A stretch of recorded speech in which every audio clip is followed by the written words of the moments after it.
বৈরী বালির দৈত্যর হাত থেকেও বেঁচে গেল ওই পরীরা। হ্যাঁ, কিন্তু কেন আমার প্রত্যেকটা অস্ত্রের প্রহার বিফল হয়ে যায় ওদের কাছে? কতবার লজ্জায় ফেলবে আমাকে? কিন্তু আমিও ভয়ঙ্কর পরী। এত সহজে আমি হার স্বীকার করব না যতক্ষণ না বালবীর আর পরীদের মন থেকে সততা আর আদর্শকে উপড়ে ফেলে সেখানে অন্যায় আর অসততার পতাকা উত্তোলন করতে পারি।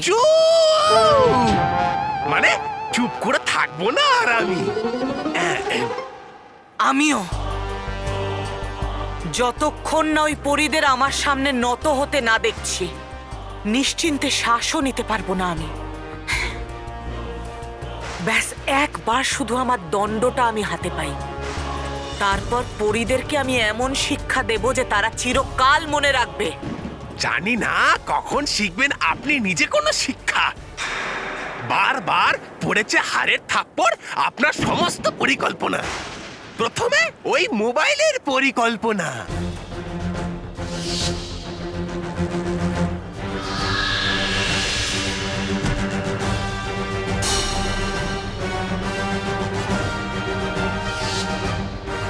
তারপর ওই পরি তারা,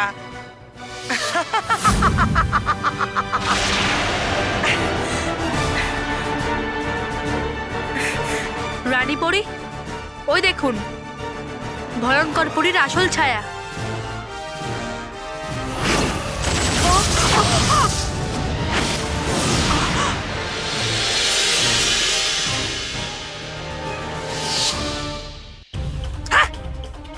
তারপর ওই ভালো পরি,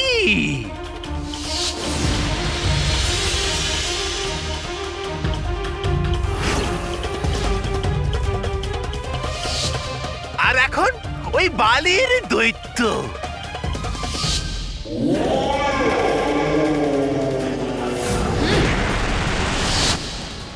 সব কিছু হয়েছে এক এক করে টায় টায় ফিস। চুপ চুপ, এইবার আর পরীদেরকে আমার হাত থেকে কেউ বাঁচাতে পারবে না। বাঁচাতে পারবে না আপনাকে? এবার শ্রী শ্রী তবা তবা। যদি আপনি একটাও পা রাখেন এই ভয়ঙ্কর লোকের বাইরে, আরে মেনে নিন আপনার হার আর রেখে দিন আপনার অস্ত্র বালবীরের সামনে। হতে পারে ও ক্ষমা করে দিতে পারে আপনাকে। মারুন আপনি আমায় যত ইচ্ছা থাপ্পড়, কিন্তু পাবেন না আপনি এর থেকে কোনো জয়। আরে বানিয়ে দিন আপনি আমাকে এখানকার রাজা, আর হয়ে যান আপনি নিজের আমার গোলাম। তুমি হবে রাজা এখানকার? হ্যাঁ, নিজের চিন্তার থেকেও ছোট তুমি। নিজের পরিসীমায় থাকো। দেখতে আমাকে পুরো শৈশবের মতো, কিন্তু আমার বুদ্ধি বিজ্ঞদের মতো।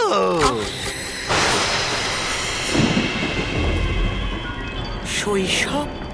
হ্যাঁ,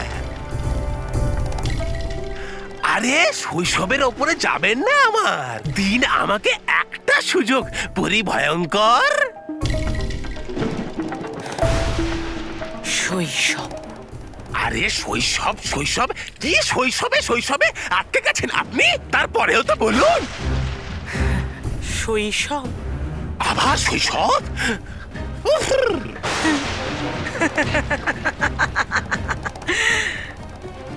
এবার আমি ওই বাচ্চাদের থেকে ছিনিয়ে নেব ওদের শৈশব। বাচ্চাদের থেকে আবার শৈশব কেড়ে নেবে? বাচ্চাদের থেকে তাদের শৈশব কেড়ে নেবে? বাহ, পরিভয়ঙ্কর বাহ! এটা তো হলো আপনার ভয়ঙ্কর পরিকল্পনা। কিন্তু করবেন কি করে আপনি এই কাজ?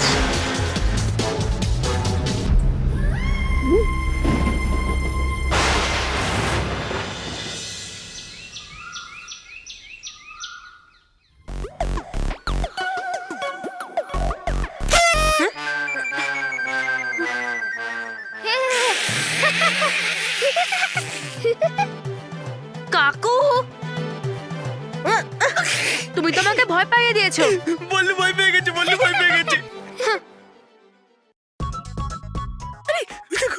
এসছে মিহির। না না রকি কাকু মেয়ের সঙ্গে নয়। চুপ কর। আরে আরে না না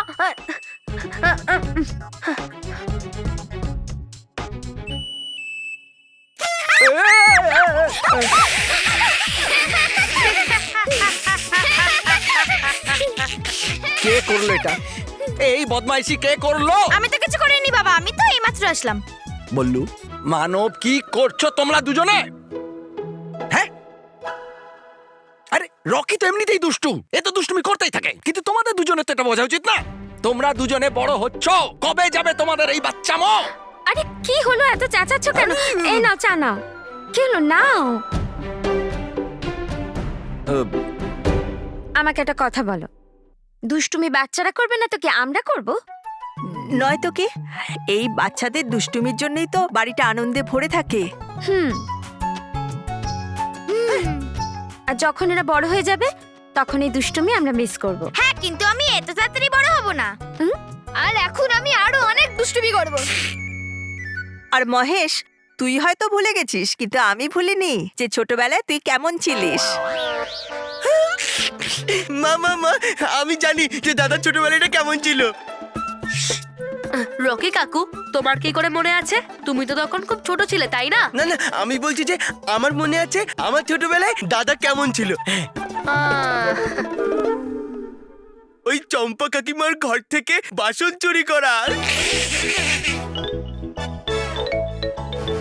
আর রিতেশ আঙ্কেলের মুখ রিতেশ আঙ্কেলের বাড়ির বাইরে বানানো, আর ওনার ডান্ডা নিয়ে পিছনে দৌড়ানো। সব মনে আছে, সব মনে আছে। এইসব তুমি করেছো বাবা? না না, ওটা আমি করেছি। আর মহেশ, যখন এই বাচ্চারা বড় হয়ে যাবে তখন তুই নিজেই বলবি বাচ্চাদের শৈশবটাই ভালো। হ্যাঁ ঠাম্মি, মাঝে মধ্যে দুষ্টুমি করা ভালো, তবে এমন দুষ্টুমি করা একদম উচিত নয় যাতে অন্যরা সবাই বিরক্ত হয়। হ্যাঁ, সরি বাবা।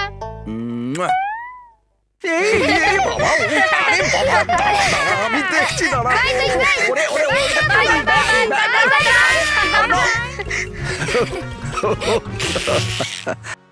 হ্যাঁ মা, ঠিক বলেছো তুমি। বাচ্চারা বড় হয়ে গেলে এই বাড়ির আনন্দটাই কমে যাবে। দেখো তবা তবা, আমার পরবর্তী অস্ত্র, আমার পরবর্তী প্রহার। দেখো কেমন করে আমি ওই বাচ্চাদের থেকে তাদের সব থেকে প্রিয় জিনিস, ওদের শৈশব, ওদের থেকে ছিনিয়ে নিই।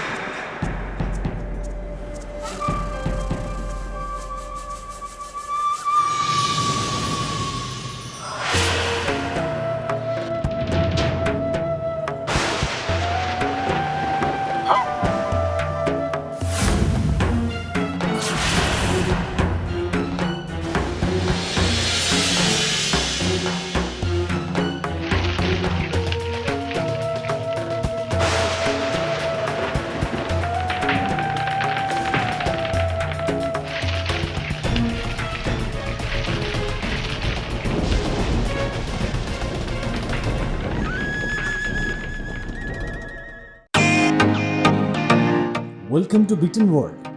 How may I assist you? নতুন ফ্ল্যাটের জন্য একটা স্ট্যান্ড ফ্যান আর কুলার নেব। এই পচা গরম থেকে একটু স্বস্তি চাই। বাজার চলতে সব ব্র্যান্ড আর ভরসাযোগ্য নয়। তার জন্য তো আমাদের ফ্যান আছে, all purpose bullet table fan, ceiling fan. আমাদের সিলিং ফ্যান কিন্তু 30 মাসের ওয়ারেন্টি সহ পাওয়া যায়। আছে ফারাটা 2 বছরের ওয়ারেন্টি, 17 থেকে 20 মিটার এয়ার ফ্লো, মধ্যবিত্তের সাধ্যের মধ্যে একমাত্র ভরসাযোগ্য ব্র্যান্ড বিটেন। আমাদের কুলারের কিন্তু অনেক range, 45 litres, 50 litres, 70 litres, 90 litres, 110 litres. Honeycomb সহযোগে বিটেনের সব কুলারের ওয়ারেন্টি 1 বছর। চেনা হাওয়ায় অচেনা অনুভূতির জন্য একমাত্র আদর্শ বিটেন। গরমে স্বস্তি পেতে বিটেনের ফ্যান হোক বা কুলার, আজই আনুন বাড়িতে। Beaten, digitally yours.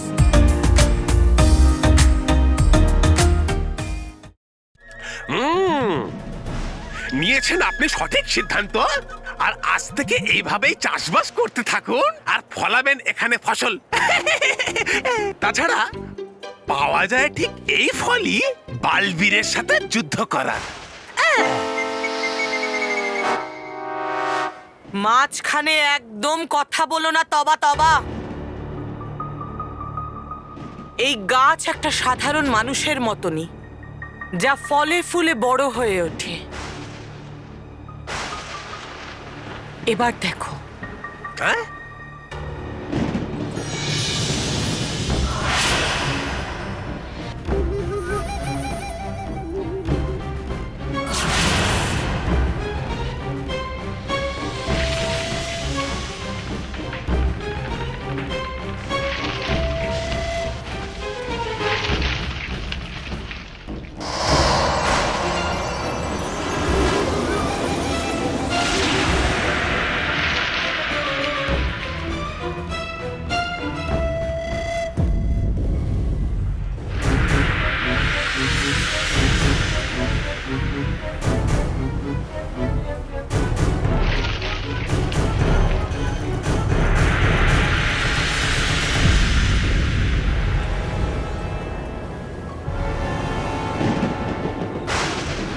আরে পুরি ভয়ঙ্কর, কেন করলেন আপনি এটা এর সাথে? আরে এখনো হয়নি এর শৈশব পূর্ণ, আর হয়নি এ এখনো আমার মতো বড়। তাহলে এটা শুকিয়ে গেল কি করে?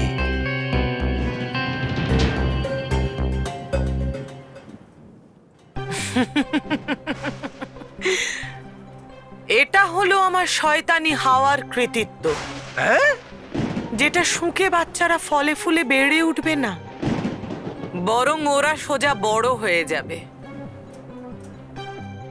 ছিনিয়ে নেওয়া হবে ওদের শৈশব। মানে থাকবে না বাচ্চারা ছোট, হয়ে যাবে সোজা বড়। হ্যাঁ, বাচ্চারা এবার হবে বড় আর বয়স্ক, আর এত তাড়াতাড়ি বয়স বাড়বে যে তারা কিছুদিনের মধ্যেই এই গাছের মতনই শুকিয়ে ঝরে যাবে। বাহ, পুরি ভয়ঙ্কর, বাহ! এটা হলো কড়া উত্তর বালবীর আর পরীদের ওপর আপনার। বাহ!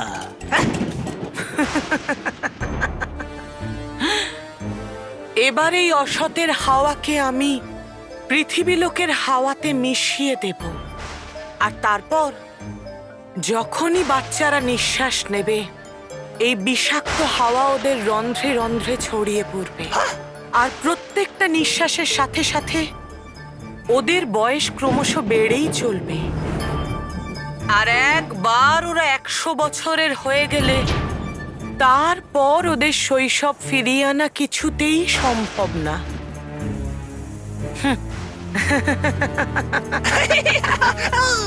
আর তারপর না বাচ্চারা মিষ্টি দুষ্টু ছোটদের মতো কথা বলবে, আর না হবে বাচ্চাদের সেই পুতুল খেলা।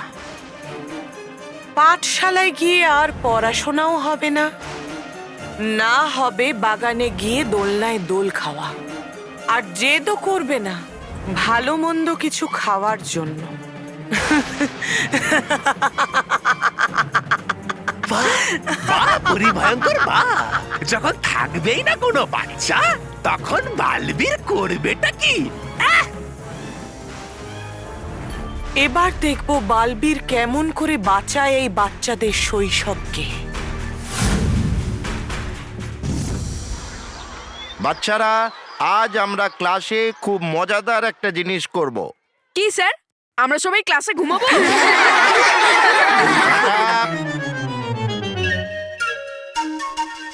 আজ সব বাচ্চা রচনা লিখবে। এস দিয়ে কি করে লিখবো স্যার? পেন দিয়ে। আমার কথার মানে হলো আমরা কিছু না জেনে আমরা কি করে লিখবো সেটা জিজ্ঞেস করছি। আজ আমরা মানে তোমরা সবাই বড় হয়ে কি হতে চাও তার উপর রচনা লিখবে।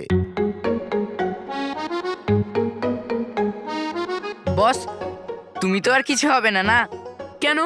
কারণ আমরা তো রোজই তোমাকে বানাই বোকা আর গাধা। তো রোহিত, তুমি বলো বড় হয়ে কি হবে?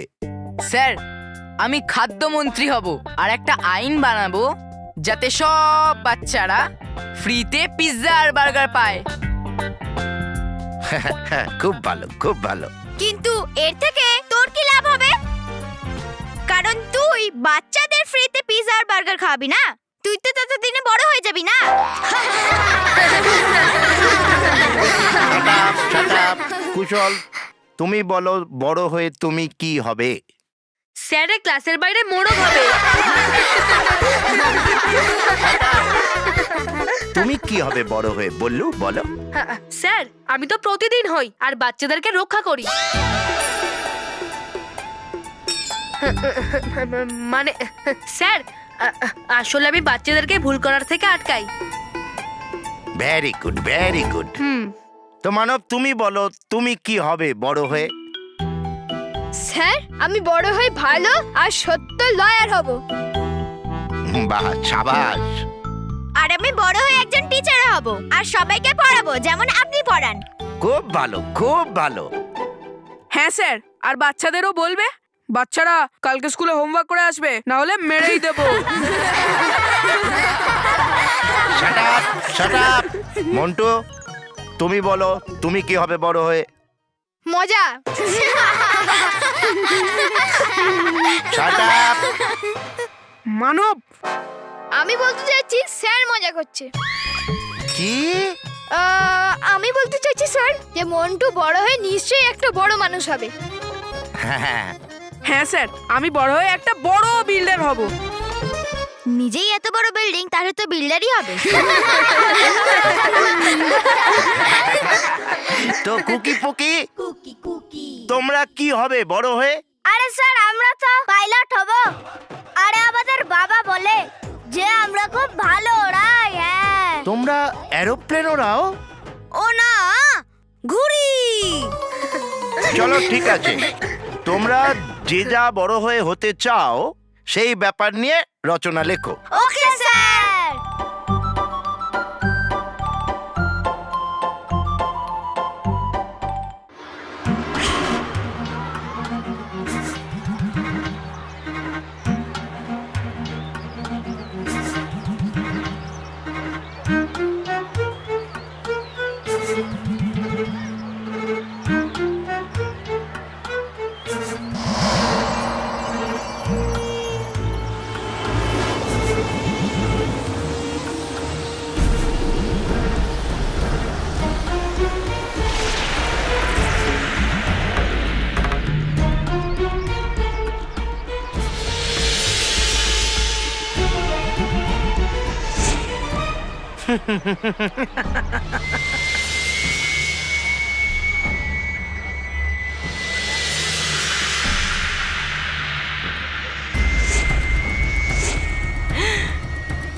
করো যত খুশি আনন্দ করে নাও শৈশবের বাচ্চারা।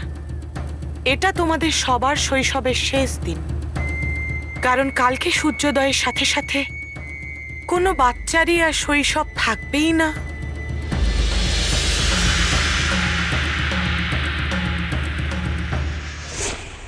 আর বালবীর, যখন শৈশবই আর থাকবে না তখন বাচ্চারাও থাকবে না।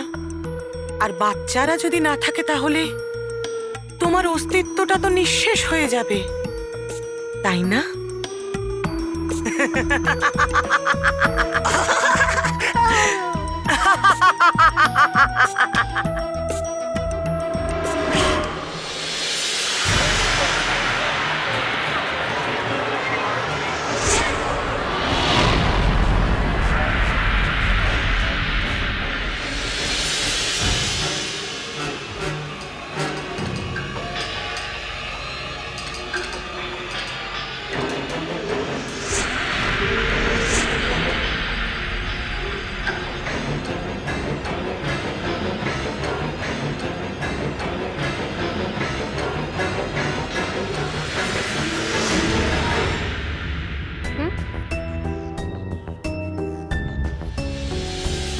আমার এমন কেন মনে হচ্ছে যে কোনো দুষ্ট শক্তি আমার সুরক্ষা কবচকে ভেদ করার চেষ্টা করছে?